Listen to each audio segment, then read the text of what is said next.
Eu vou até... Já está gravando já. Bem-vindo a todos. Perfeito.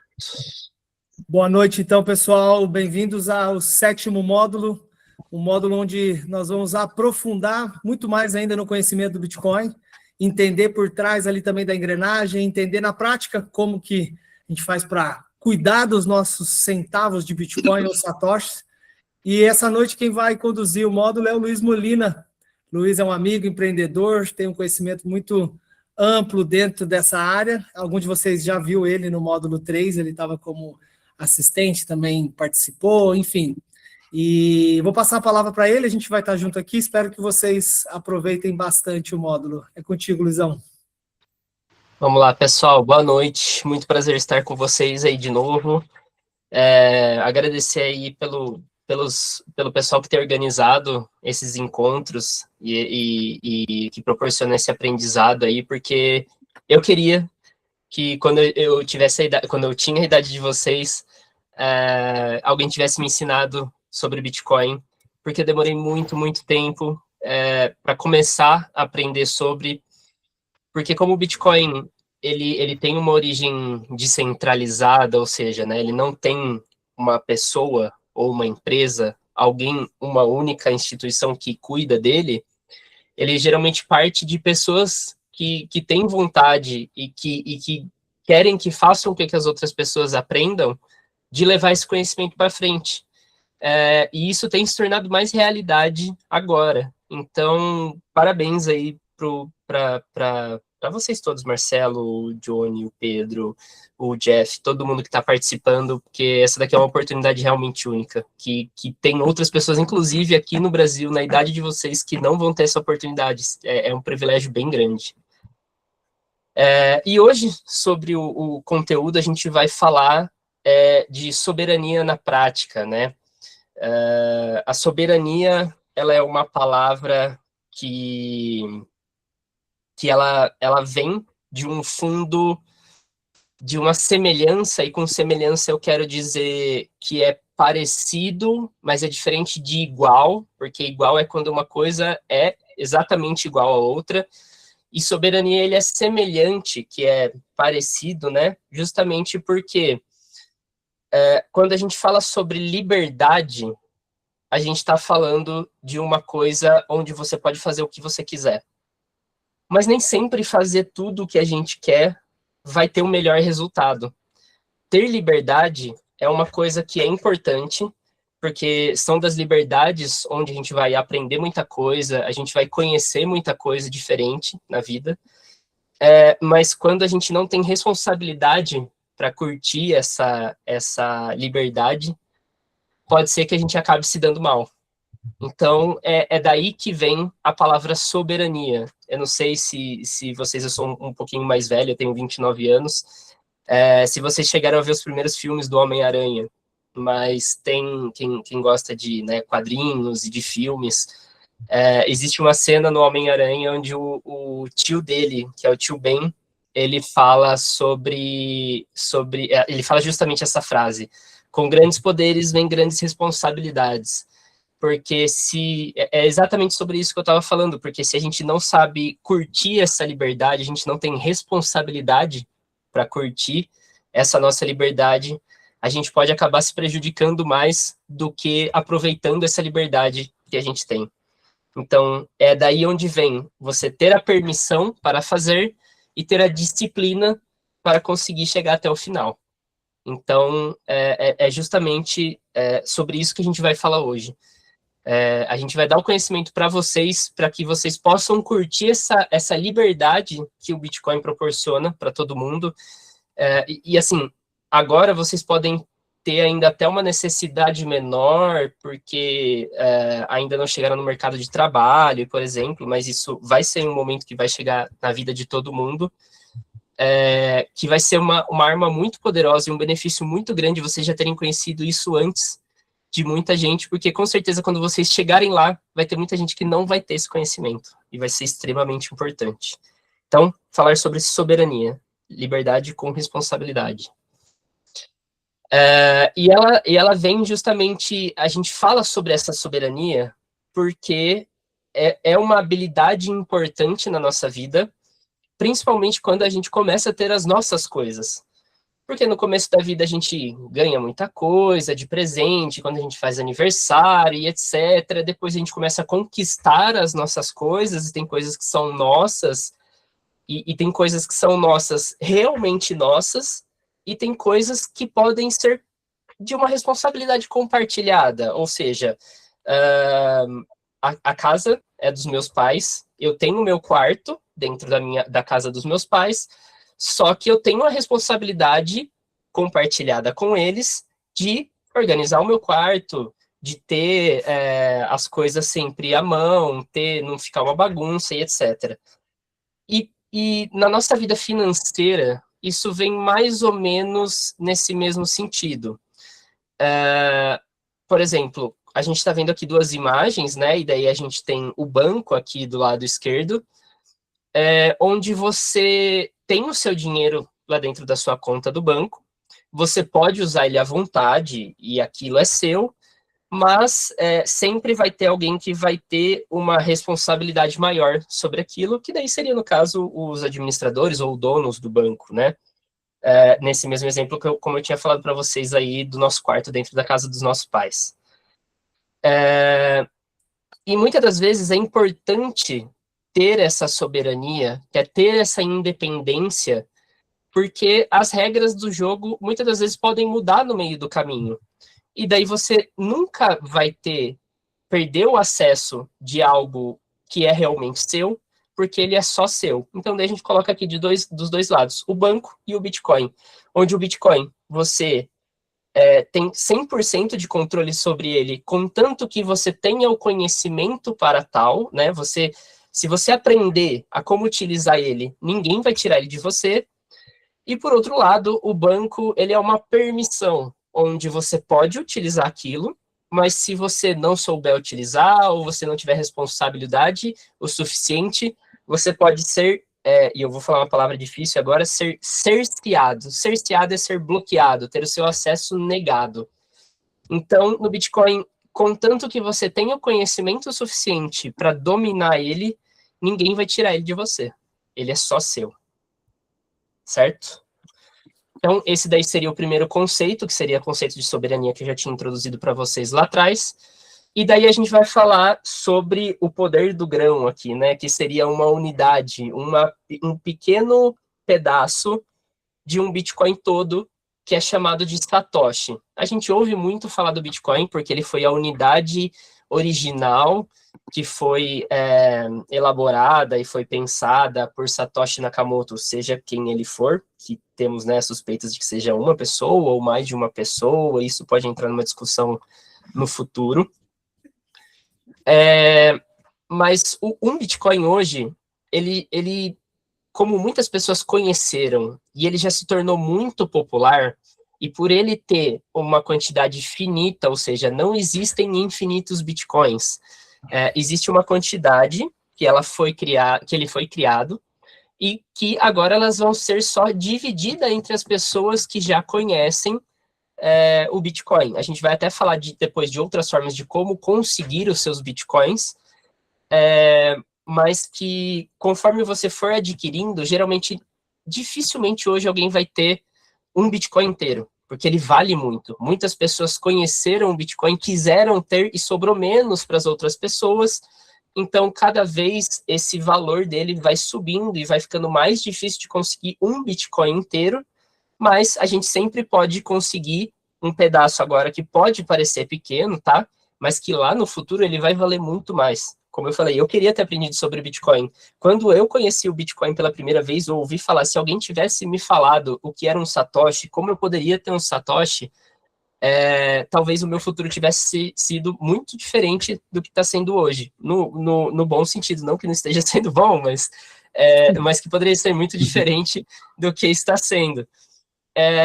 E daí, então, para falar sobre isso, a gente vai dividir o Bitcoin, que é uma unidade, em 8 casas decimais, que daí seriam um Bitcoin é igual a 100 milhões de satoshis, para que isso se torne acessível para todo mundo, para que mesmo quem não tenha o dinheiro, ou quem não consiga conquistar através do trabalho e dessas formas que a gente vai explicar depois, um Bitcoin todo, isso não é um demérito, não é uma coisa ruim, porque justamente é acessível para todo mundo. Ele pode ser infinitamente divisível.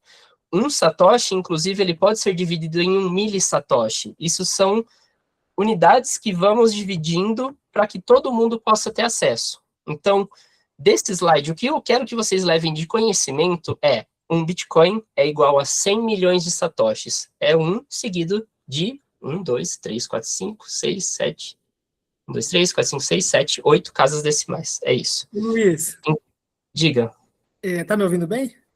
Tô te ouvindo. Eu acho legal isso que você está dizendo também para eles também pensarem, porque às vezes na educação financeira, nesse mundo, né, a gente pensa assim, igual você falou, eu não posso ter um Bitcoin, então eu não tenho Bitcoin, né? Ih, ele travou também para vocês? Tá me Travou para mim. Uhum. Sim. Tá travando, né? Voltou, vai. Mas voltou. Bom, Você falou, não tem um Bitcoin, mas... não tenho Bitcoin, mas aos poucos... Travou de novo. A quem interessa calar é o Pedro.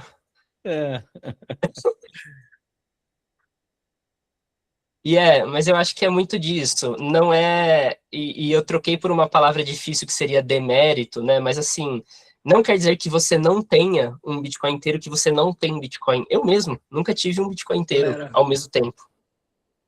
Então, não é menos por ter só satoshis e não ter um Bitcoin todo. Isso é uma conquista que a gente faz durante a vida.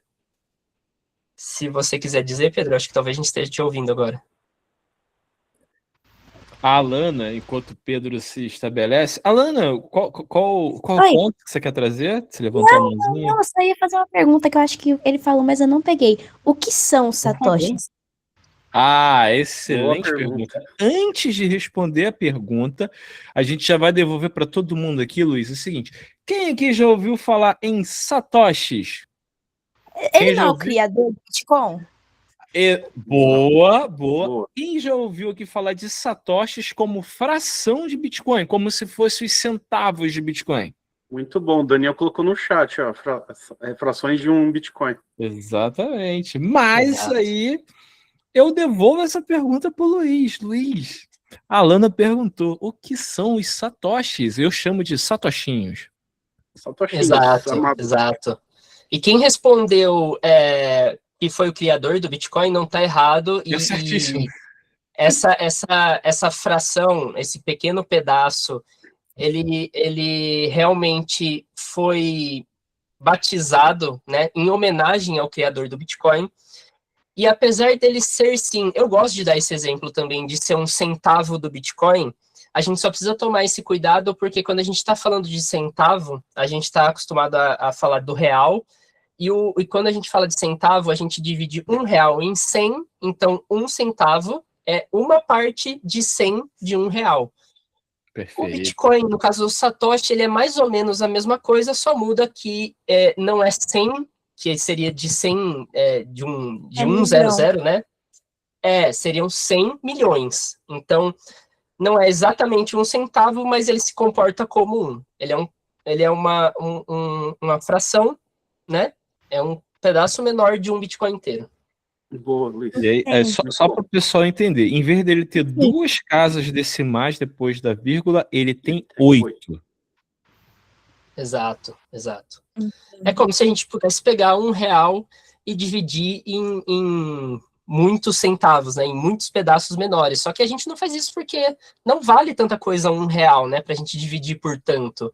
Mas no Bitcoin ele vale muito. Então a gente consegue dividir ele e ainda valer alguma coisa. Respondido, Alana? Respondido. Obrigada. Combinado. E como a frase que está aqui embaixo diz, foi colocada outra frase aqui que eu acho que faz sentido, né? Que de gota em gota a gente enche um balde de liberdade, mas eu tinha uma, né, dos meus pais, do pessoal mais antigo, que fala de grão em grão a galinha enche o bico, ou seja, uma pipoca, né, um milho, ele não mata a nossa fome, mas conforme a gente vai acumulando, a gente consegue ter alguma coisa que é mais substancial, que é alguma coisa de verdade. E se alguém tiver mais alguma pergunta, ou até você, Jeff, ou Marcelo, quiserem me interromper para poder falar alguma coisa, fiquem à vontade. Siga, tá maneiro, tô aprendendo aqui. Toca o barco. E daí nós vamos falar das formas como podemos transacionar, ou seja, compartilhar, enviar esses bitcoins, porque como o Bitcoin ele é uma forma de dinheiro, a gente pode, inclusive aqui, mais do que qualquer lugar em Santo Antônio do Pinhal, a gente pode comprar coisas com Bitcoin. E geralmente quando a gente vai fazer uma transferência, uma transação, fazer um envio de Bitcoin, vamos utilizar principalmente essas duas camadas. E elas são camadas porque uma veio primeiro, depois a outra, com o amadurecimento do Bitcoin, veio depois, que é a camada Lightning, né? A Lightning Network, ou rede Lightning. Lightning do inglês que quer dizer trovão, ou raio, né? Que ele justamente tem esse nome em comparação, né? Colocando do outro oposto a rede que é a rede on-chain, que é na corrente, né? Essa tradução de on-chain seria na corrente, porque, vamos lembrar aqui, né? Trazer de coisas que vocês podem ter visto aí nos módulos anteriores, a rede do Bitcoin ela é feita de uma corrente de blocos que são encadeados, né? É como se fosse uma história sendo contada. Tem coisas que vão ficando mais antigas nessa história do Bitcoin, nessa rede. E ela funciona desses dois lados, e existem essas duas redes, porque, e agora eu vou até trazer um conceito novo para vocês, que podem ser que vocês não conheçam, sobre a palavra trade-off. Trade-off, se vocês quiserem anotar depois para poder pesquisar, ela vem do inglês de uma troca, ou seja, nem tudo que a gente quer na nossa vida a gente pode ter. Eu queria ter 1000 carros, uma casa, poder viajar todo ano e comer à vontade, mas só que assim, tudo que a gente faz tem uma troca. Se eu gastar todo o meu dinheiro, eu vou ter um monte de coisa, mas eu vou ficar sem dinheiro. Se eu comer um monte, eu vou estar sem fome, mas eu vou poder engordar, sei lá, um exemplo assim. Então tudo nessa vida... Querendo poder. Oi? Eita, eu tava com o áudio desmutado. Eu falei que é o famoso ditado, querer não é poder. Exato. Muitas das coisas nessa vida, a gente vai ter que trocar e nem sempre vai ter tudo. Por exemplo, se alguém aí, eu acho que foi o Pedro, né, que não conseguiu ir na aula. Tudo bem que você veio para outra aula, mas se você falta da aula da escola, você consegue dormir até mais tarde, mas você vai tirar uma nota baixa na prova, por exemplo. Então, essa é uma troca que às vezes a gente tem que fazer na vida, e que, na maioria das vezes, a gente tem que tentar escolher o lado mais benéfico. Então, aqui a gente vai ter duas possibilidades.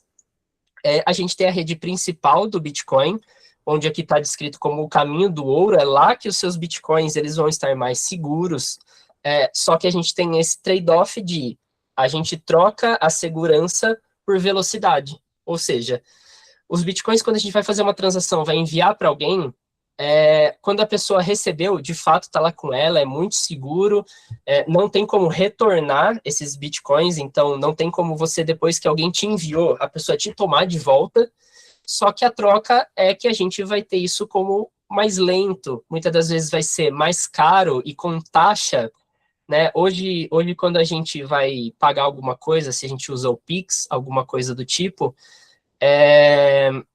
a gente geralmente não paga taxas, mas a pessoa que está recebendo, o lojista, muitas das vezes tem gente que prefere receber, se você vai na padaria, ele fala, você não pode passar no Pix? É melhor. Tem alguns lugares aqui na cidade que até não recebem, por exemplo, cartão de crédito, porque todo o dinheiro que se movimenta vai pagar taxa para alguém. É como se fosse mais ou menos quem já foi viajar e pegou a estrada e vai passar numa pista, você tem que passar num pedágio. Quando você vai passar por ali, você tem que pagar para alguém para ir do ponto A ao ponto B.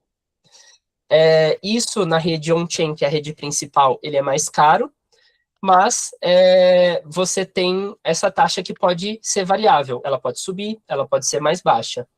Então, aí do outro lado, eu vou fazendo até essa comparação 1 a 1, que eu acho que é mais legal. Então, eu vou começar aqui na velocidade de novo. Ela é mais lenta e mais segura, em comparação do outro lado, que ela pode ser um pouco menos segura, a rede Lightning, mas ela te dá essa habilidade de fazer um pagamento instantâneo. Geralmente, quando a gente vai em algum estabelecimento, alguma loja aqui na cidade, vai querer pagar em satoshis, né, em Bitcoin, até a gente já é legal se acostumando com essa palavra satoshis, porque vocês vão ouvir bastante. Vai ser na rede Lightning, porque você tá lá, você pagou, a pessoa recebe na hora.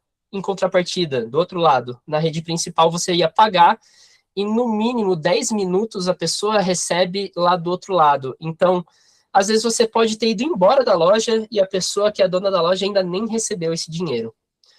Então, isso falando sobre a velocidade, e das taxas a gente vai falar. Então, se você vai pagar para transacionar, se você vai pagar para passar por essa rodovia, vai pagar esse pedágio, na rede principal, que é a rede on-chain, você vai ter taxas às vezes mais caras, mas elas podem ser variáveis, pode ser mais alta, pode ser mais baixa, e do outro lado, na Lightning, a gente vai ter uma fração fixa, né? A gente vai ter uma quantidade fixa que você paga, mas que geralmente é pequenininha. Sobre segurança, temos aí dois lados também, o lado da rede on-chain, que a gente vai falar sobre os mineradores, e funciona mais ou menos como a mineração que a gente já pode ter ouvido falar aí na nossa vida, né, de onde a pessoa vai lá e extrai aquilo da terra. Do Bitcoin a gente não extrai bem ele da terra, a gente extrai ele da internet, da matemática, mas por essa semelhança, por parecer com a mineração de verdade, porque dá trabalho, se chamaram as pessoas que trabalham para conseguir esse Bitcoin. Acho que trabalho não seja a palavra mais adequada, mas a pessoa que dedica uma potência de computador para conseguir esse Bitcoin é chamado de minerador. E do outro lado, a rede Lightning ela é muito rápida porque ela funciona através de contratos. É um combinado entre as pessoas que estão fazendo essa troca, que vai do ponto A ao ponto B. E isso se torna até mais barato, porque você não tem que entregar lá para o minerador, que é uma outra pessoa que vai fazer esse trabalho de verificar essa sua transação. E não é feito através de um contrato, como é na rede Lightning. E daí nós temos também a última diferença, que e isso é uma das coisas que mais me fascina, que mais me impressiona no Bitcoin, é a capacidade dele ser tão forte e tão transparente, porque na rede principal, que é a rede original dele, que é a primeira camada que surgiu primeiro, ela é 100% pública. Então, todo mundo que tiver curiosidade de saber para onde estão enviando os bitcoins, quantos tem, você tem um site que você pode acessar e verificar tudo isso. Então, não tem como alguém te enganar, porque isso é público. Você pode ir lá e verificar. E aí, voltando naquele termo que eu tinha falado para vocês, o trade-off, do outro lado, se você não vê o que todo mundo está fazendo, você ganha privacidade, ou seja, às vezes nem tudo a gente quer compartilhar na nossa vida com os outros, então a gente vai ganhar essa privacidade, mas a gente não vai ter essa transparência que é possível na rede principal. Então, tudo aqui a gente vai ter uma troca. A gente ganha uma coisa de um lado, mas perde outra coisa do outro. Vale a pena a gente ver para cada situação que a gente está, o que é mais benéfico ali no momento. Alguma dúvida? Alguém? Camadas? A gente não está falando de bolo de várias camadas ou algo assim, a gente está falando das redes do Bitcoin aqui. Se alguém tiver alguma dúvida, por favor, me interrompa. Tá, eu vou voltar aqui para ninguém colar. Alguém sabe como que eu consigo um Satoshi? Eu ia falar um Bitcoin, mas vamos deixar Satoshi, porque é com isso que a gente vai trabalhar no dia a dia. Oi. Luiz, eu tenho uma pergunta para a turma aí, tá? Numa aula recente aí, a gente transacionou, né, uns satoshinhos, de um para cada um. Eu vou fazer a pergunta aqui, eu quero saber em que rede a gente transacionou aqueles satoshinhos. Quero saber quem sabe aí. Quem acha que foi on-chain, responde. Quem acha que foi Lightning, responde.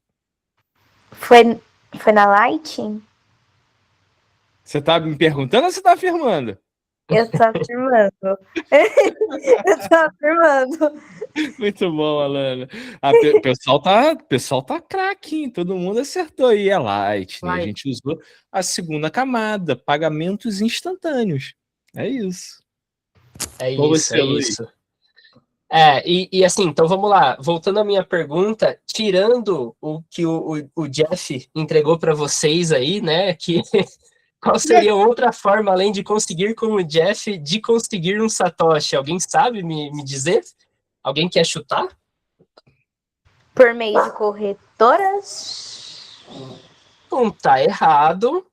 Mas e se eu perguntasse para vocês assim, como que a gente consegue dinheiro? Pelo banco. Trabalhando. Também Investindo. trabalhando, investindo, mas a gente tem que ter uma fonte de onde a gente tira isso. Se você já tem dinheiro, você já tem reais, você consegue entregar lá na corretora e você vai fazer uma troca.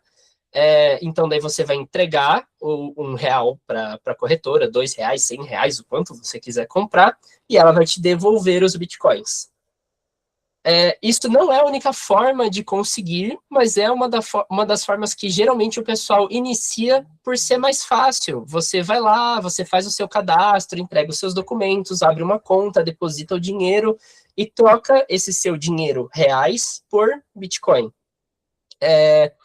Existem várias formas de construir uma corretora. Uma delas é quando você tem uma empresa e essa empresa ela já tem bitcoins e ela quer vender para as pessoas, ela permite essa criação de contas, você faz todo esse processo que eu falei, vai lá e troca com uma corretora que é chamada de SEX, ou corretora centralizada.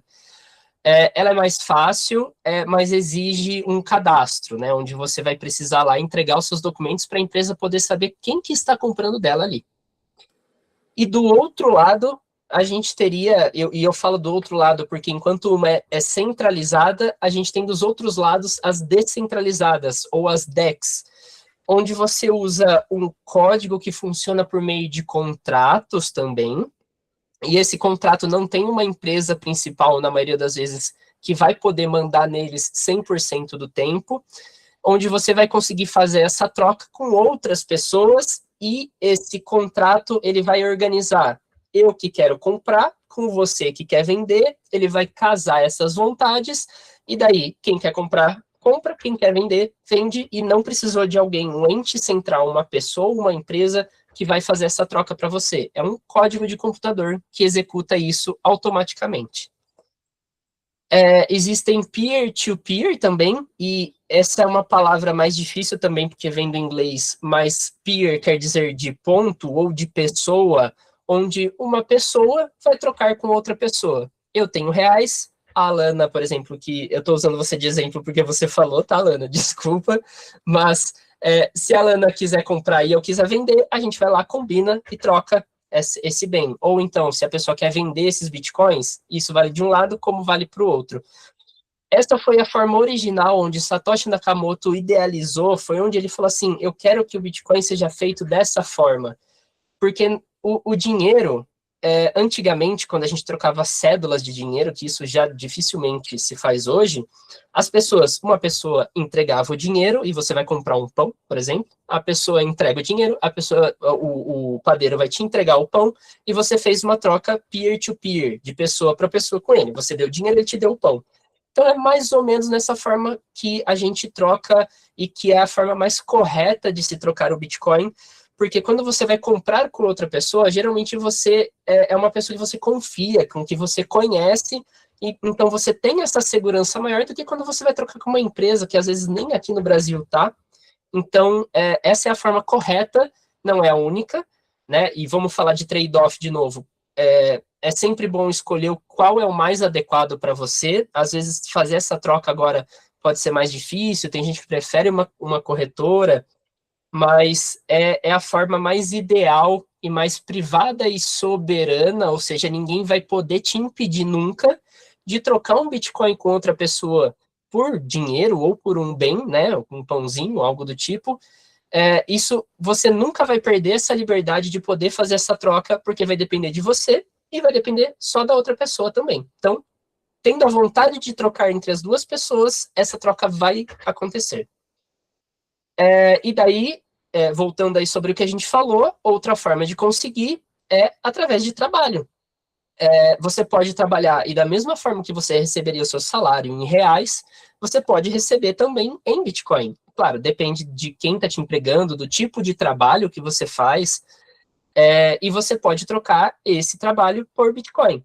Então, uma das formas de conseguir, e essa eu diria que é a primeira forma que a gente deveria se preocupar, onde a gente executa alguma coisa, a gente faz alguma coisa na nossa vida que nós somos bons, para poder trocar por alguma coisa que eu vou poder trocar por outra coisa depois. Ou seja, o padeiro, ele é bom em fazer pão. Eu não sei fazer pão, mas eu tenho meus satoshis. Então, eu vou trocar o meu dinheiro pelo melhor do padeiro. Eu dou o meu dinheiro para ele, ele dá o pão para mim. Então, é mais ou menos também como funciona aí as trocas na nossa vida, né? E, por último, a gente falar sobre a mineração, porque eu tinha falado para vocês ali que era mais ou menos como funciona a mineração, mas seria mais na questão do trabalho, porque, imagina, um minerador, ele vai ter que ir lá, ou peneirar no rio, ou tirar debaixo da terra com a picareta dele, e pegar o ouro que está lá dentro da terra, e poder refinar, e fazer um colar, fazer uma moeda, fazer o que ele quiser. A mineração do Bitcoin funciona mais ou menos da mesma forma, só que em vez de uma picareta, de uma pá, a gente vai usar um computador, e a nossa mina é a matemática, onde esse computador ele vai executar vários cálculos por segundo, e esses cálculos eles geram um resultado que quando você consegue acertar esse resultado, você é recompensado pela rede do Bitcoin com não um Bitcoin, mas 3,25 ou 3,12 Bitcoins. Você pode até me corrigir, Jeff, você deve estar com isso mais na ponta da língua. E você recebe, em troca, esses Bitcoins. Hoje em dia, é um dos caminhos mais difíceis de conseguir Bitcoin, porque o computador que você precisa é muito caro, ele consome muita energia. Então, as formas mais fáceis da gente conseguir o Bitcoin são essas de cima, como eu tinha comentado antes, né? Ou você trocando por alguma coisa que você já tem, ou você trabalhando, ou seja, trocando o seu esforço de trabalho, o seu suor, pelos Bitcoins, pelos seus satoshis. Ó, Luiz, são 3,125 Bitcoins por bloco. Ou seja, quando um minerador vai lá e ele consegue encontrar esse número, que ele está escondido dentre milhares de números dentro da rede do Bitcoin, está escondido dentro da matemática do Bitcoin, ele é recompensado por esse trabalho dele, recebendo 3,125. É isso.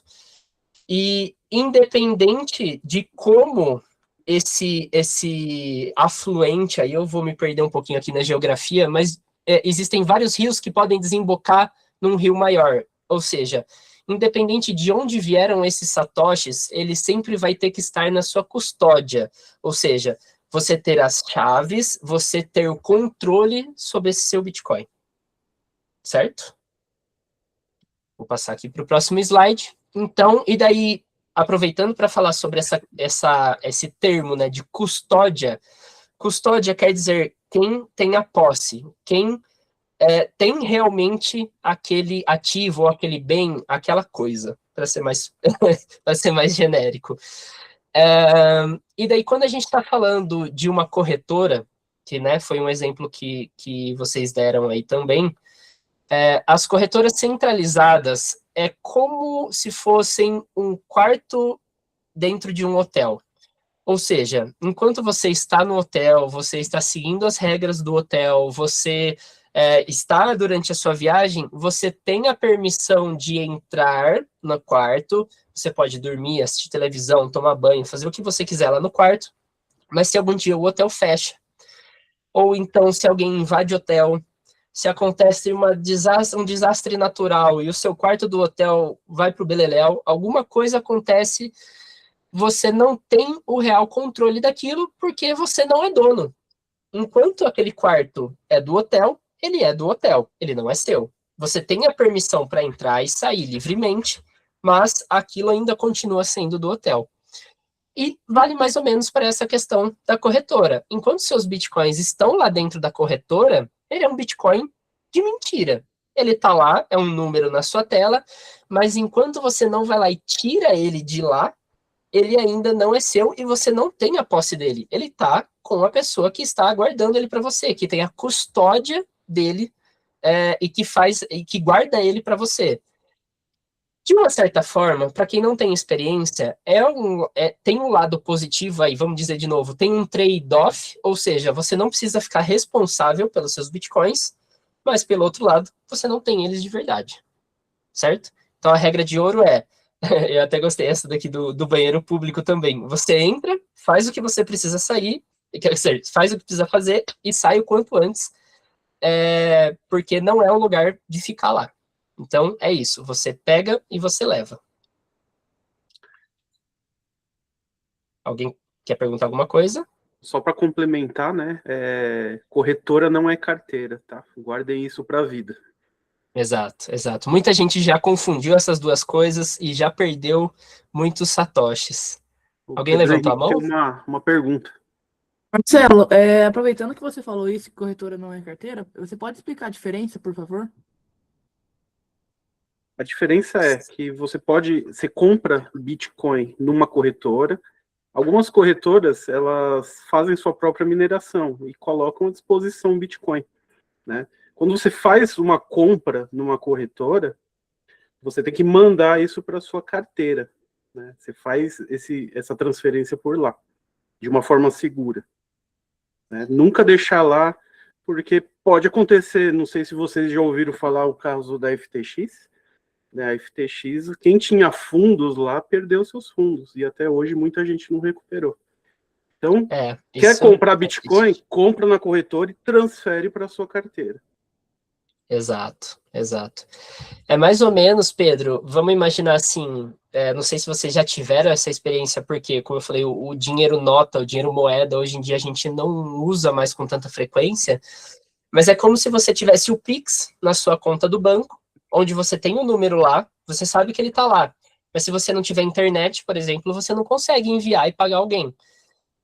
Enquanto você faz o saque desse dinheiro, você vai lá no caixa eletrônico e saca o dinheiro, você pega as notas na sua mão, não depende de mais ninguém, você tem ele ali, e daí você consegue transacionar. A corretora, se você não tiver conexão com a internet, se a corretora não for, né, correta, ou até ficou meio redundante, mas ela não... Se for uma mentira, por exemplo, ou se ela sofrer um hack, como o Marcelo falou do caso da FTX, o que aconteceu nessa corretora, que era chamada de FTX, é que era uma corretora onde de repente tinha um monte de gente com Bitcoin lá, e no dia seguinte todo mundo tinha perdido os seus Bitcoins, porque entrou um bandido, né, um hacker, invadiu o sistema da corretora, levou os Bitcoins de todo mundo, e quem tinha, ficou sem. Então, você não tinha eles de verdade. É mais ou menos isso. Você ficou com o número na tela, só. Mas a hora que você vai sacar, é como se você tivesse o dinheiro lá, mas você vai fazer o Pix e não consegue, não faz, porque não tem um Bitcoin de verdade muitas das vezes ali atrás. Então, para você poder garantir, você tem que comprar e tem que sacar. Enquanto você não sacar, você não sabe se ele está ali de verdade ou não. E daí, no caso aqui, a gente vai falar daí sobre a carteira, e daí existem diferenças entre carteiras, porque... existe a carteira quente, que é a Hot Wallet, que a gente vai falar agora, e ela te dá esse poder, porque você tem esse... Ele está no seu celular, esses satoshis ficam registrados só no seu celular, não fica na mão de uma corretora, não tem alguém que pode controlar, que pode movimentar ele, que pode tirar aqueles seus satoshis dali, mas em compensação, ele está só dentro do seu celular, né? No caso, as chaves para você acessar ele, no seu Bitcoin. Então, é um poder a mais, mas não pode ser a nossa única forma de guardar os Bitcoins, porque a partir do momento que você perde o seu celular, você perde junto os seus Bitcoins. Então, é importante ter esse poder, mas vamos falar sobre soberania. A gente tem que ter responsabilidade, saber como isso funciona, para a gente não ter risco de perder os Bitcoins que a gente tem, que a gente suou tanto para conseguir. E geralmente a forma da gente acessar isso são essas 12 palavras, que é chamada de seed phrase. onde essas palavras, elas vão, como se fossem uma senha, elas vão proteger a sua carteira. Então, a não ser que alguém também tenha essas 12 palavras, então se você guardar direitinho, você tiver responsabilidade, você souber onde você guardou, não perder elas, que eu já vi gente que fez isso também, escreve lá a senha num papel, guarda e depois perde. Enquanto você tiver esse poder, você vai ter os seus bitcoins. O problema é que, infelizmente, nem tudo é bom nessa vida, então existem sujeitos ruins onde vão querer, da mesma forma onde alguém poderia te assaltar na rua, a pessoa ela pode invadir o seu celular, colocar um vírus, te mandar, baixa essa música aqui, ó, sei lá, olha essa foto aqui, que legal esse meme que eu te mandei, e aquilo tá infectado, e daí a pessoa ela pode ter acesso aos seus bitcoins e te levar esses bitcoins.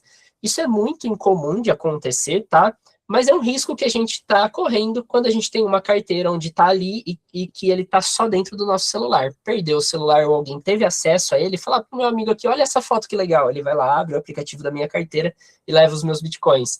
Então, assim, a gente precisa de uma segurança a mais, mas isso daqui, para quando a gente vai comprar alguma coisa no dia a dia, vai pagar o lanche na escola, alguma coisa assim, é a forma mais legal de se fazer e mais fácil, porque é rápido, é fácil. Então, você tem uma força, mas do outro lado você também tem uma fraqueza. Temos aqui, em contrapartida, ou seja, do outro lado, as cold wallets, que daí seriam como um cofre.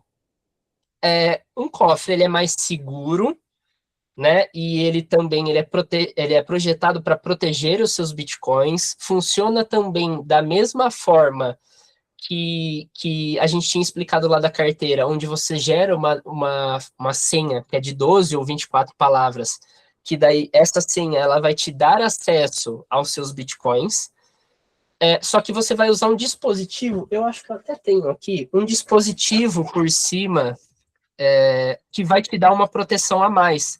E esse dispositivo, ele não está conectado na internet, então a gente não tem esse risco do hacker invadir o nosso dispositivo e levar esses bitcoins. Quem que levantou a mão? Queria fazer uma mostrando aqui. uma ali, ó. Tem uma cruxzinha aqui. Eu ia pegar aqui, ó, eu acho que eu tenho aqui. Mas é de testnet, essa eu posso mostrar. Eu tenho aqui a frase de 12 palavras aqui também, ó, para vocês poderem ter uma ideia.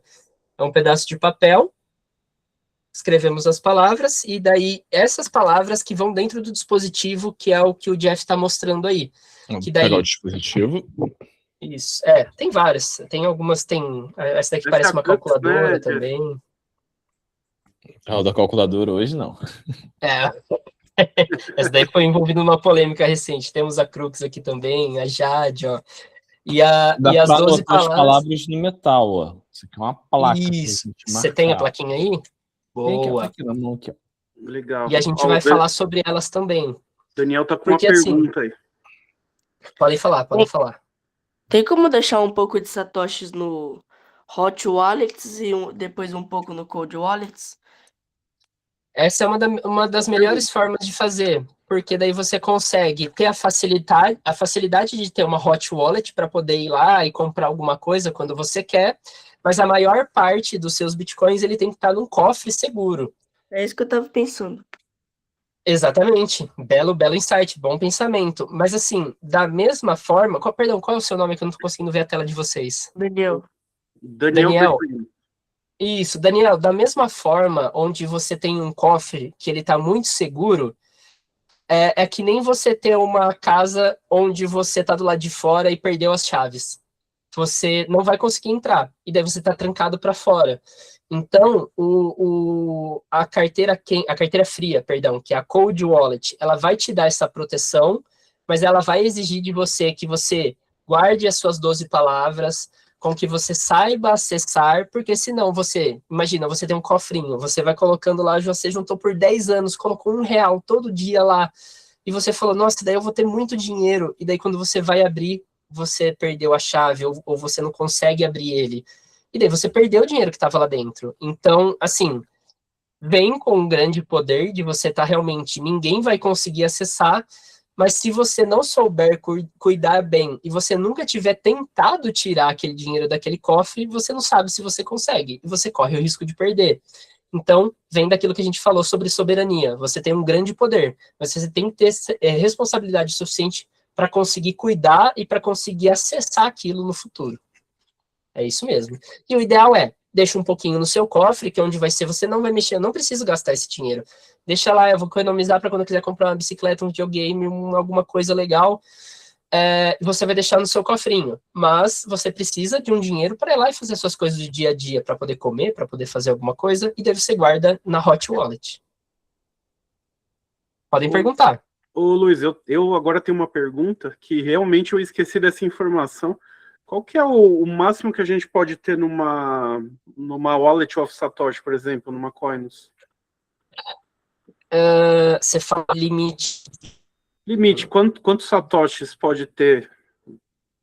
Assim, você pode ter um Bitcoin, pode ter 100 Bitcoins, mas aí já começa a ficar meio perigoso por esses riscos que a gente estava falando, mas teoricamente é igual a corretora, você pode ter todos os seus Bitcoins lá. Se você for uma pessoa muito rica, você pode ter inclusive muitos Bitcoins lá, mas é perigoso.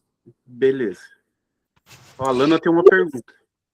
Mas se, como você falou, tem diversas senhas, palavras, números para proteção, como que um simples assim, né? Eu digo um simples, mas é muito trabalhoso. Mas como que uma pessoa enviando um link ou até mesmo roubando no celular consegue ter acesso?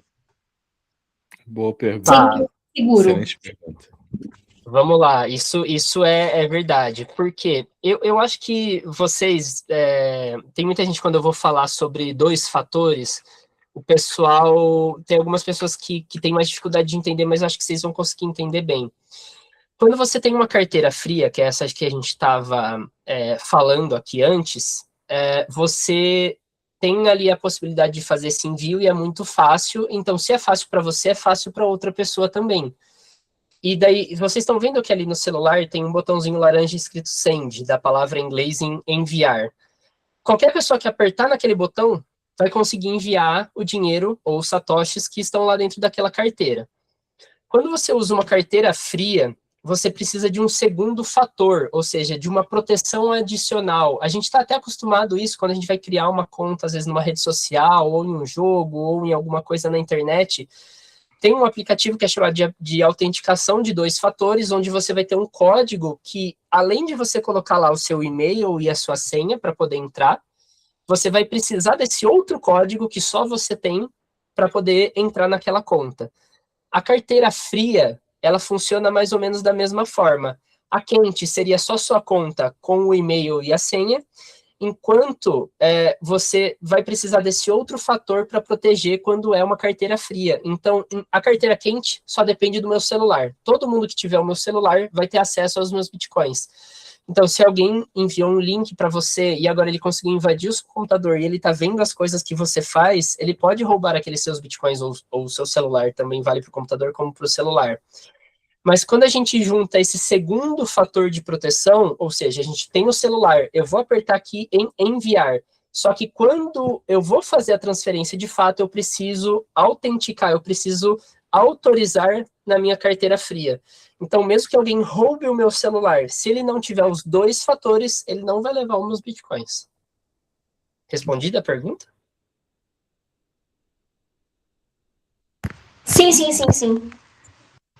Então é isso, e daí você tem toda essa segurança e essa senha, tudo isso, ela fica guardadinho aqui dentro, na maioria das carteiras, né? Tem essa questão aí das 12 palavras que vão inseridas aqui dentro. Isso aqui é um dispositivo que é mais para facilitar a nossa vida, mas que ele dá essa proteção também.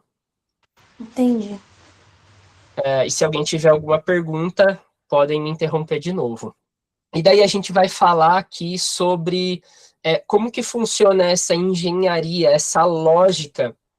E eu vou tentar não bombardear com vocês com muitas palavras difíceis aqui, porque muitas das vezes isso a gente... tem um ditado que diz, né? Água mole e pedra dura, tanto bate até que fura.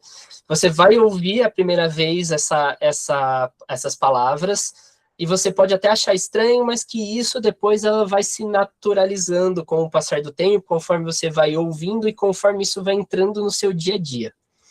Aqui, eu vou querer introduzir para vocês primeiro o termo entropia. Entropia é uma coisa sobre ser aleatória. Quando a gente vai fazer uma escolha, eu vou falar assim, fala um número de 1 a 10. Alguém vai falar 1. E daí, a próxima pessoa que for falar o outro número, ela vai já ter ouvido que uma pessoa falou 1, então ela vai pensar em outro número. Ou seja, isso se torna uma coisa previsível, que não é o que a entropia é, porque a entropia é o outro lado de previsível, é imprevisível, é o caos, né? É a confusão, é uma coisa toda misturada, difícil de até entender, porque é disso que se trata o conceito. É uma coisa tão desorganizada e tão aleatória que mesmo que a pessoa tente descobrir aquele número diversas vezes, você muitas das vezes não vai conseguir. É esse caos que protege as nossas carteiras. Porque você tem um número que protege ela, só que esse número é tão grande e tão aleatório que mesmo que alguém queira descobrir, escrevendo num papel, digitando no computador, procurando na internet, ele é tão aleatório e é tão grande que ninguém vai conseguir descobrir ele se você não entregar isso para a pessoa. Certo? Eu vou dar um exemplo assim para eles, assim, só para eles terem uma ideia.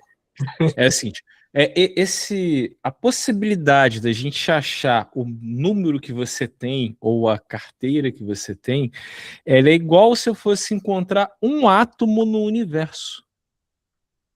É o famoso que a gente conhece, uma agulha no palheiro, né? Você vai assim, ter ali... É muito pequeno. Imagina, uma célula. Aí menor que uma célula, um átomo. É muita coisa, muito grande. Vamos falar que a gente está na praia. E a sua carteira é um grão de areia na praia. E daí você tem que acertar qual grão de areia que é. Não vai acertar. Vai ser... É isso que protege. Ô Luiz, então no exemplo Diga. que você deu em questão a falar um número de 0 a 10, então o caso de entropia seria a primeira pessoa, por conta que ela falou um número aleatório. Mas ao mesmo tempo não se encaixa por conta que você já tem pré-determinado que vai ser um número de 1 a 10. Isso, não é mas assim... aleatório. Exato. O outro lado, isso daí eu estava explicando algo sobre não ser aleatório. Por quê? É um número de 1 a 10, você já tem uma possibilidade pequena. E daí, como eu falei, o número 1. A pessoa podia ter falado qualquer um número de 1 a 10, só que geralmente a pessoa tende a falar o número 1 porque é de onde a gente começa a contar. Isso não é aleatório, isso é fácil de descobrir.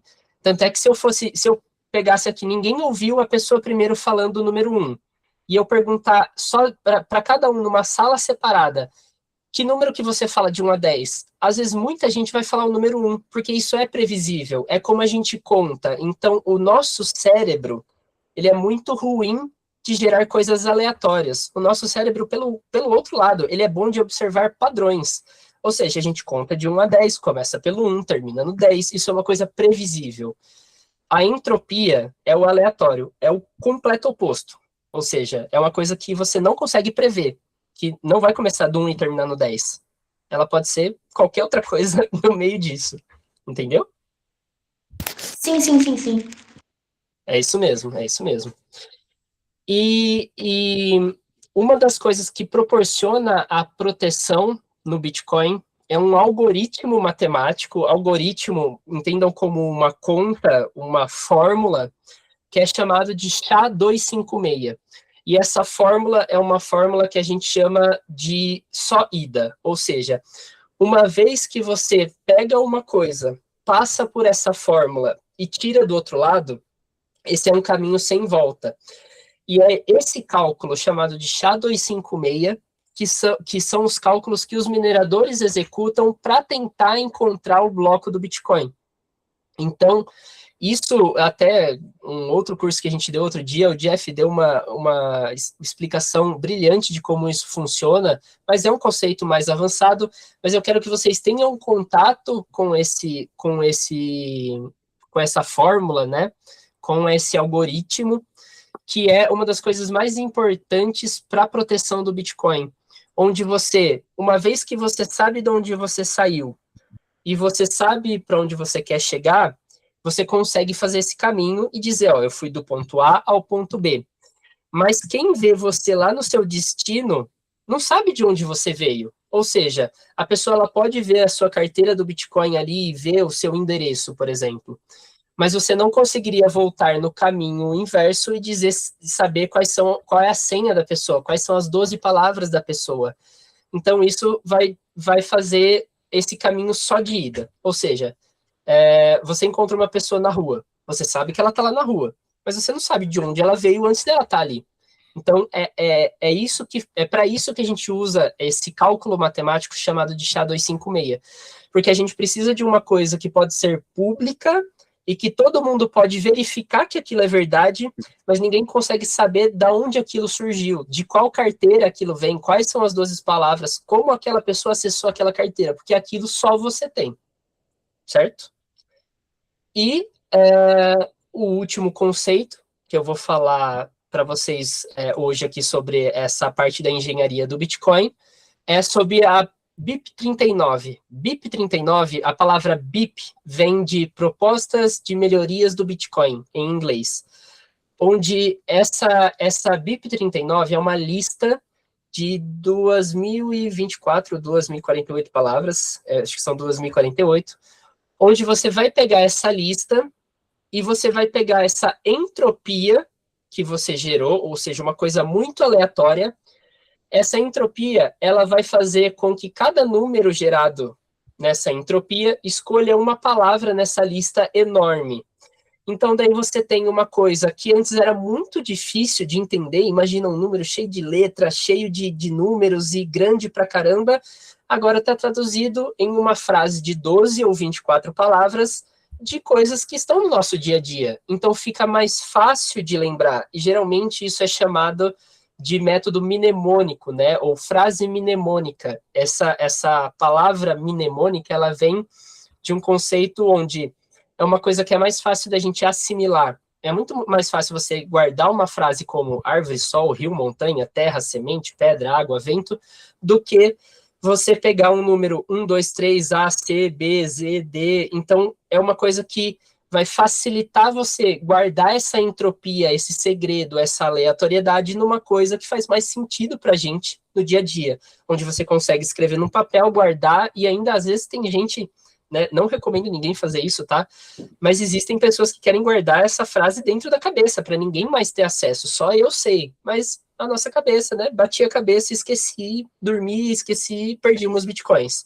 Então é sempre importante marcar, mas de uma forma que seja mais fácil para o ser humano e não para o computador, que está acostumado com o número, de interpretar e de guardar. Certo?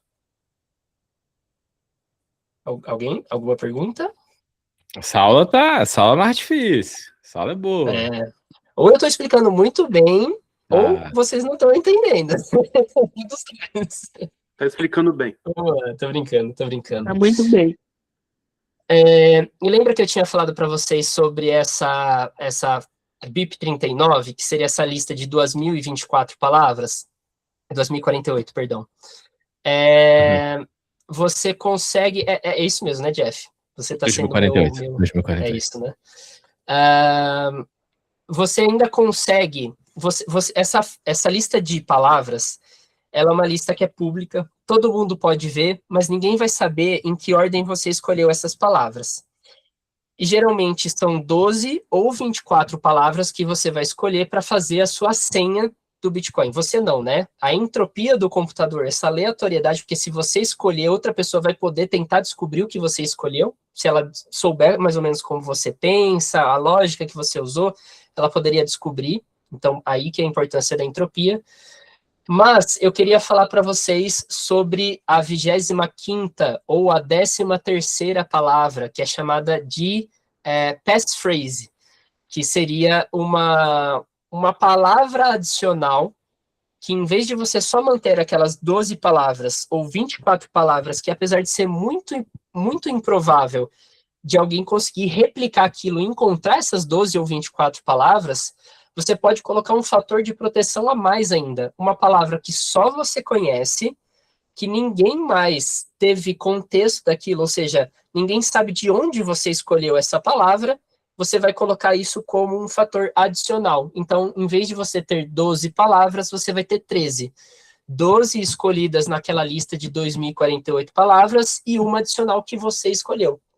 Então, essa é a forma de você ter tanto um cofre impenetrável, onde mesmo que a pessoa descubra suas 12 palavras, ela não vai conseguir entrar na sua carteira de Bitcoin, como também tem algumas pessoas que fazem como se fosse o cofre do bandido, onde você vai... a pessoa ela pode até encontrar aquelas 12 palavras e pode ter um pouquinho de dinheiro ali, mas não é onde está o seu... não é a sua senha principal. Você ainda vai ter uma senha adicional, que vai ser essa palavra adicional, que protege você de poder ser roubado, porque você tem esse fator de proteção a mais. Tudo isso você vai adicionando para ter mais segurança na hora de guardar os seus bitcoins. E aí, chegando no que o Jeff tinha mostrado aí até para a gente hoje mais cedo, como eu também mostrei aqui para vocês hoje, só que eu tenho que é um pedaço de papel onde eu guardei essas palavras que estão escritas aqui, né? Essas são 12, tem a listinha aqui, seria do lado esquerdo. Isso daqui é muito mais fácil de fazer. Você pega um pedaço de papel, uma caneta, anota e acabou. Simples como isso. O problema é, se isso daqui molhar, vai borrar, vai estragar, vai rasgar. Enquanto e pode queimar, né? Pegou fogo, derrubei em algum lugar. Enquanto no metal, geralmente a gente usa o aço inoxidável, e ele tem esse nome porque ele não enferruja. Você vai registrar aquilo ali, é muito mais custoso, muito mais difícil de escrever no metal, né? Porque você precisa de um material específico, você precisa de uma ferramenta. Mas, em contrapartida, do outro lado, ele é muito mais seguro. Não queima, não molha, não dificilmente risca. Então, você consegue ter essa sua senha como se fosse escrito em pedra, mas, no caso, escrito em metal. E você vai ter isso por muito mais tempo, com segurança de não perder num acidente natural, uma inundação, num incêndio, alguma coisa do tipo. Então, garante uma segurança a mais, mas tem o trade-off, a troca de ser um pouco mais difícil de gerar, né, de escrever no metal. Luiz, diga. O José está até perguntando aqui no chat, ele fala, será que daria para fazer um app sem banco de dados, para as pessoas guardarem as chaves lá? O que você fala disso, de guardar sem ser, ou seja, dentro do universo da internet ou do universo, assim, do computador? Assim, existem formas de você conseguir deixar o seu mais seguro.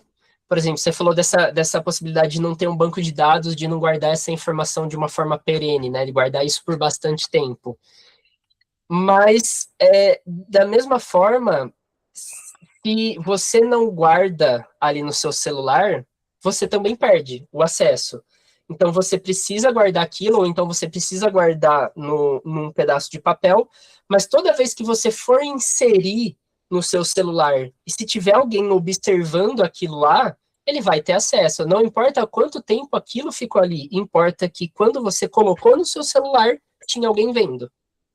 Então, assim, da mesma forma que você colocar um antivírus no seu computador, você protege ele de pegar um vírus, mas não impede você de pegar um vírus. Tem vírus que escapam do antivírus. Então, existem formas de fazer o que a gente chama de hardening no inglês. Aí eu acho que eu já estou indo demais, mas assim, essa palavra, ela se diz de duro, ou seja, é mais difícil. Existem formas de você deixar mais difícil de alguém invadir o seu celular, mas isso não vai impedir que uma pessoa muito inteligente, que estudou muito, ou que seja muito malandra, te engane e consiga entrar no seu celular. Então, o ideal é sempre guardar isso de forma offline, frio, a cold wallet, né? De uma forma onde não esteja conectado na internet. Porque se está conectado na internet, alguém pode chegar lá. Com a internet, você vai para qualquer lugar do mundo, mas as coisas também precisam do mundo todo chegar em você. E daí, se for uma coisa boa, ok. Se for uma coisa ruim, aí pegaram seus bitcoins. E eu acho também... Fala, Lana, pode falar. Então, mas o banco de dados, por exemplo, de uma plataforma que mexe com Bitcoin, não é o que gira esse mundo, os dados? Sim. Só que o banco de dados do Bitcoin, todo mundo que tem um computador, ou que tem uma carteira, todo mundo que tem isso... Tô tomando cuidado para não ir muito longe, mas todo mundo que tem um servidor de Bitcoin tem um banco de dados local, ou seja, é uma verdade que eu tenho, que outro tem, e ele é descentralizado, ou seja, várias pessoas no mundo têm esse mesmo banco de dados, e como ele é público, todo mundo pode ir lá e consultar a hora que quiser, ele, de certa forma, ele não está num lugar só. Então, ele vai girar, né, a corretora e etc., só que ele não está num lugar só e ele é público. Então, o que tem dentro da corretora é um banco de dados privado, onde vai ter a sua senha e etc. O banco de dados do Bitcoin, ele é público, todo mundo pode acessar. O segredo, ele mora nessa entropia, nessas 12 palavras. Que daí a gente vai entrando num conceito mais de computação e etc. Se vocês quiserem algum dia, a gente pode partir para esse lado também. Mas não está errado o seu conceito, Alana. Sim, é importante ter esse dado em algum lugar, mas não só em um lugar. Porque se você tiver só em um lugar e você perder, acabou. O do Bitcoin ele funciona porque justamente em todo Luiz, lugar. Numa outra aula, eles viram. Você falou da escassez. Lembra lá quando a gente passou pela aula que a gente falou dos nós, dos nodes de Bitcoin, que tinha uma rede? Ótimo. Vocês lembram? Então, cada um desses nós é esse banco de dados guardado no seu computador, no do Luiz, numa máquina dedicada para isso. E aí, esses nós, né, ficam um se comunicando com o outro para ver se eles estão, vamos dizer assim, pareados. A gente está guardando a mesma coisa? Sim, estamos. Então tá ok. Essa aqui é a verdade que eu tenho, é a sua? Elas são iguais. É assim que eles funcionam. É muito importante. Eles conversam o tempo todo para saber se todo mundo está vendo a mesma coisa, todo mundo tem o mesmo banco de dados, todas as transações que foram feitas. Então, mesmo que o meu computador queime e o meu banco de dados vá embora, tem outra pessoa do outro lado do mundo que tem, e outra, e milhares de pessoas que guardam essa informação. Então, mesmo que eu perca a minha, isso está de uma forma descentralizada. Várias pessoas têm público, eu posso ir lá e acessar e baixar de novo esse banco de dados e guardar comigo de novo. Então, sim, só que ele não é um banco de dados privado, como o do banco. Eu não sei quanto alguém tem no banco, quanto vocês têm no banco. Isso não é público. O Bitcoin, ele vai no sentido inverso. Você sabe tudo que está acontecendo nele o tempo todo. Entendi. Ok? Legal. O Abílio colocou no chat aqui a blockchain, isso mesmo, Abílio.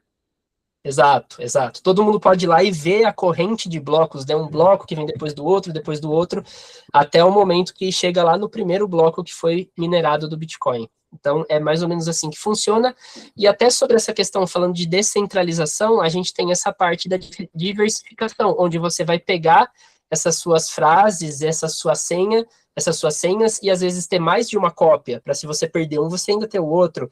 Só que do mesmo tempo você tem que guardar em um lugar que é seguro. Eu vou guardar aqui em casa e vou guardar na casa de uma pessoa que eu confio. Para se acontecer alguma coisa com a minha casa, eu ainda tenho uma outra, né, um backup. Ou eu tenho uma segunda possibilidade de recuperar esses meus bitcoins. Então, a importância de a gente não manter isso 100% digital.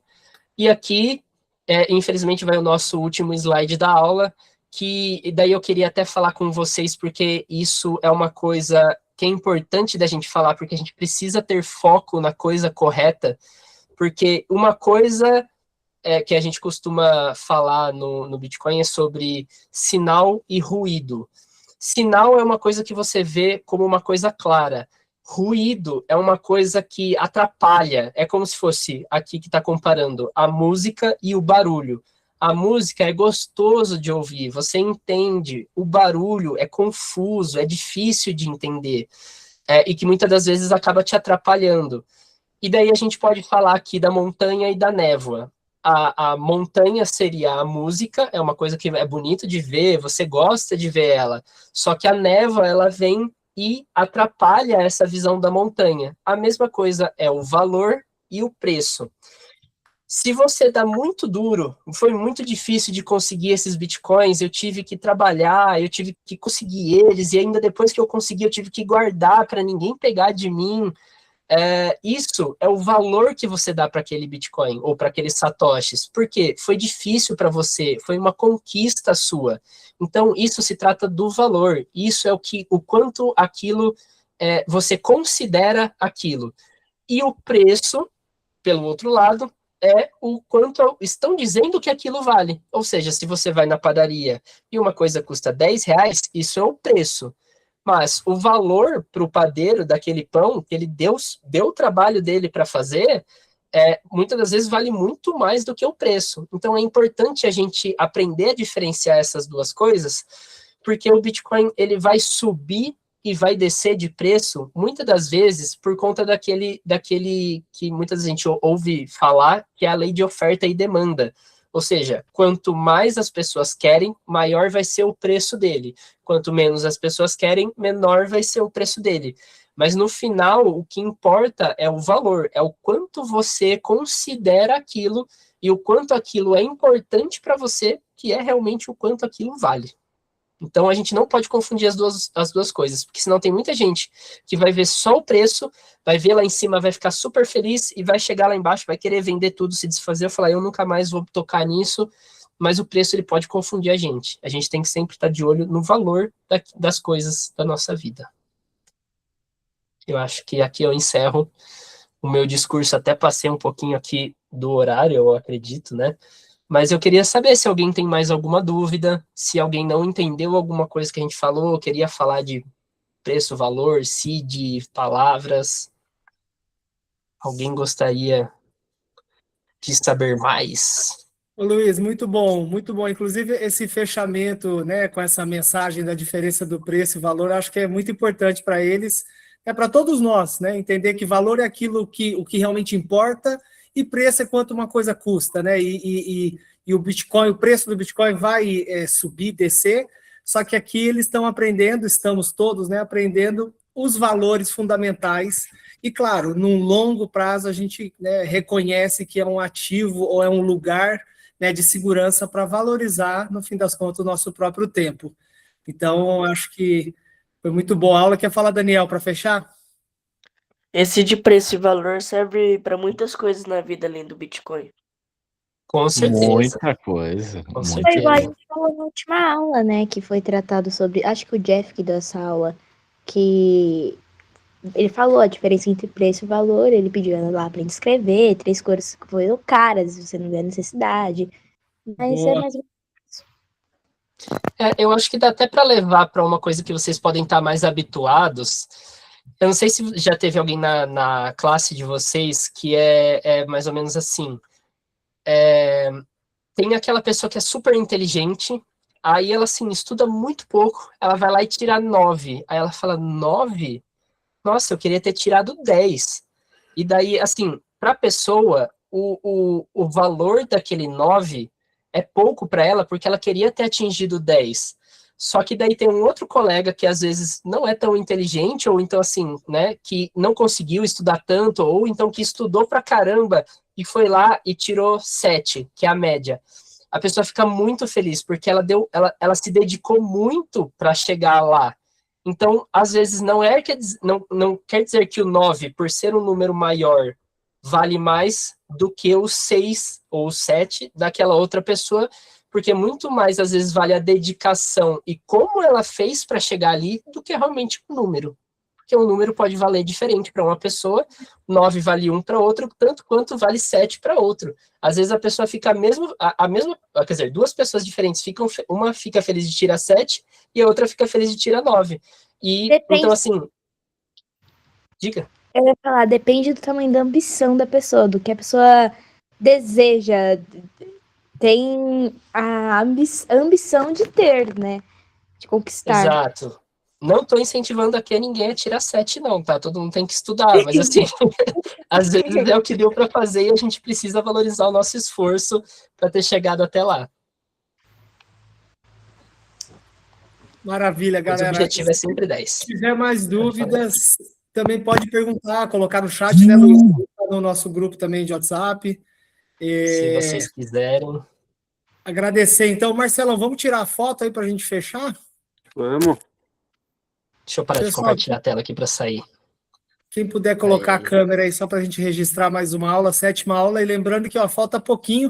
Eu vou aproveitar antes de tirar foto, eu falei para os 3 que estavam no começo, amanhã, durante a semana, amanhã eu vou mandar para vocês, a gente está desenvolvendo um aplicativo do curso, e estamos querendo contar com o apoio de vocês aí para entender se está legal, o que poderia ser mais legal, o que está difícil.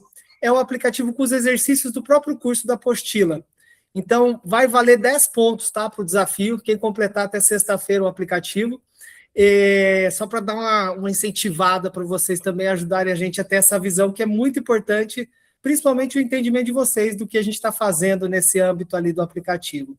Então, vai ficar o convite aí, a gente amanhã também coloca aí a tarefa para vocês fazerem durante a semana. Obrigadão, Luiz, Jeff, Marcelo, foi excelente, e bora para a fotinha aí. Valeu, pessoal. Agradeço todo mundo aí que parou um pouquinho à noite aí para poder me ouvir. Eu sei que é difícil, eu sei que vocês estão cansados, mas obrigado. Manda ver, Marcelo. Peraí que apareceu um gato aqui. Peraí. Não apareceu, não. Não? Ainda bem que ele pulou aqui na mesa, eu tive que tirar correndo. Aí sim. Pronto. Beleza. Valeu, galerinha. Boa noite. Obrigado, pessoal. Boa noite. Boa noite e boa semana para boa vocês. Boa semana. Boa noite. Boa noite. Tchau, gente. Boa noite. Falou, Abílio. Boa noite. Falou, Daniel. Se não fosse o Jeff, cara, eu vou falando Valeu, Pinal. Boa desembestado noite. aqui. Valeu, Daniel. Boa noite. Até a próxima. Até.